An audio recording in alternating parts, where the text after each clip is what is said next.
দ্বিতীয় বিশেষ প্রস্তাবনা হলো ভারতের যে আমাদের দেশের বিরুদ্ধে সবসময় যে একটা আগ্রাসী যে মনোভাব অব্যাহতভাবে পরিচালনা করছে। এক হলো 5ই আগস্টের বিপ্লবের পর থেকে বাংলাদেশে যে সাম্প্রদায়িক সম্প্রীতির স্থাপনের যেই নজিরবিহীন দৃষ্টান্তগুলো আমরা স্থাপন করেছি, সেগুলো আন্তর্জাতিক মিডিয়ায় সরকারিভাবে ফলাও করে প্রচার করার বিশেষ উদ্যোগ নেওয়া প্রয়োজন। দ্বিতীয় বিশেষ প্রস্তাবনা হলো যে আমাদের পার্শ্ববর্তী যে প্রতিবেশী রাষ্ট্রের আগ্রাসনের মুখে আমরা এখন এই রাষ্ট্রের আশেপাশে যে সার্কভুক্ত অন্যান্য রাষ্ট্রগুলো রয়েছে, নেপাল, শ্রীলঙ্কা, মালদ্বীপ, এই রাষ্ট্রগুলো সহ বাংলাদেশে সার্ককে কার্যকর করে তাদের সকলকে সহযোগিতা নিয়ে একটা আন্তর্জাতিক পরিমণ্ডলে একটা ঐক্যবদ্ধ প্রয়াসের কোনো দৃষ্টান্ত সামনে আনা যায় কিনা এই বিষয়টা।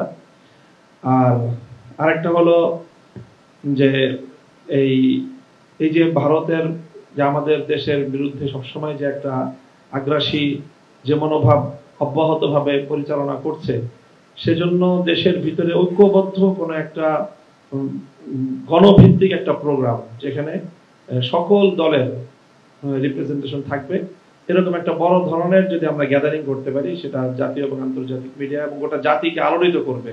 দেশের মানুষ খুবই এটাতে ইনফ্লুয়েসড হবে, এটা আমি মনে করি। এই 3টি সুনির্দিষ্ট প্রস্তাব পেশ করলাম।